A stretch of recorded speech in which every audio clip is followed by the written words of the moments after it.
Assalamualaikum warahmatullahi wabarakatuh. Salam dan bahagia Bapak dan Ibu hebat.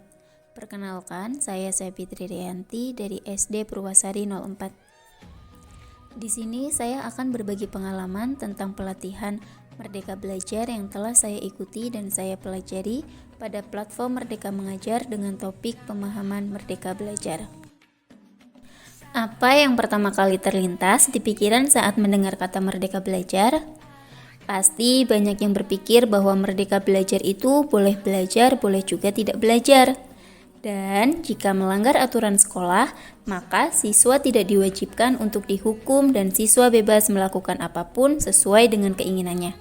Namanya juga merdeka belajar, tapi merdeka belajar di sini bukan yang seperti itu ya.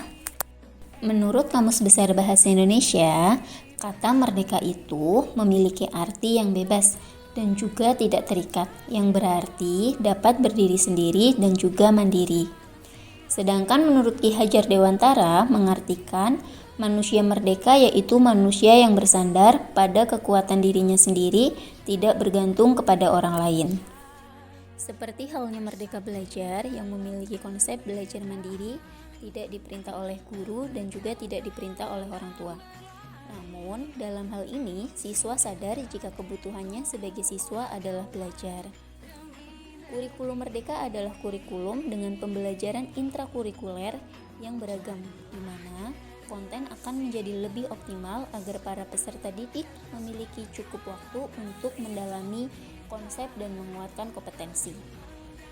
Dalam hal ini, guru memiliki keleluasaan untuk memilih berbagai perangkat ajar sehingga nantinya pembelajaran dapat disesuaikan dengan kebutuhan dan juga minat peserta didik. Namun, sebelum itu, kita perhatikan terlebih dahulu dasar-dasar pendidikan menurut Ki Hajar Dewantara. Menurut Ki Hajar Dewantara, dasar pendidikan adalah segala kekuatan kodrat yang ada pada anak, agar mereka dapat mencapai keselamatan dan juga kebahagiaan yang setinggi-tingginya, baik sebagai manusia atau sebagai anggota masyarakat. Dan salah satu langkah awal kita sebagai pendidik adalah bagaimana kita dapat memaknai dan juga menghayati pribadi kita sebagai manusia yang merdeka untuk terus belajar. Dan hal ini juga dapat membantu para murid untuk mengenali diri mereka sendiri, berdaya menentukan tujuan dan kebutuhan belajar yang relevan juga konstekstual terhadap diri mereka sendiri dan lingkungan, agar mereka dapat menjadi pribadi yang mandiri dan juga merdeka. Berbicara tentang pendidikan, pernah tidak kalian mendengar pendidikan selama 1 abad?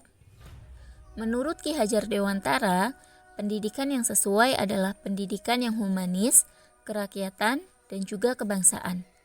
Dan pemikiran tersebut adalah gagasan yang melampaui zamannya, di mana beliau hidup dan masih terus relevan hingga sekarang ini.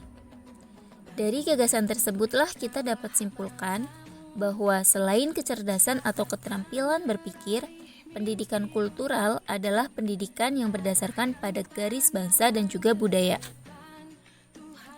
Salah satu contoh pembiasaan budaya yang sering kita lakukan adalah kita menghargai proses belajar murid dengan cara merayakan atau memberikan motivasi pada setiap pencapaian pembelajarannya, dan juga menentukan kompetensi yang sesuai yang dibutuhkan oleh murid. Pada pembahasan sebelumnya, kita membahas kodrat anak yang menjadi bagian penting yang tidak terpisah dari dasar pendidikan pada murid. Dan perlu kita ketahui, kodrat keadaan itu terdiri dari 2 hal, yaitu kodrat alam dan juga kodrat zaman. Kodrat alam adalah dasar pendidikan murid yang berkaitan dengan sifat dan bentuk lingkungan di mana mereka berada. Sedangkan kodrat zaman adalah bagian dasar pendidikan yang berhubungan dengan isi dan juga irama, di mana isi dan irama pendidikan bergerak dinamis sesuai dengan perkembangan zaman. Lalu, setelah mempelajari kodrat dasar pendidikan pada anak, kita akan dapat memahami diri kita sebagai seorang pendidik.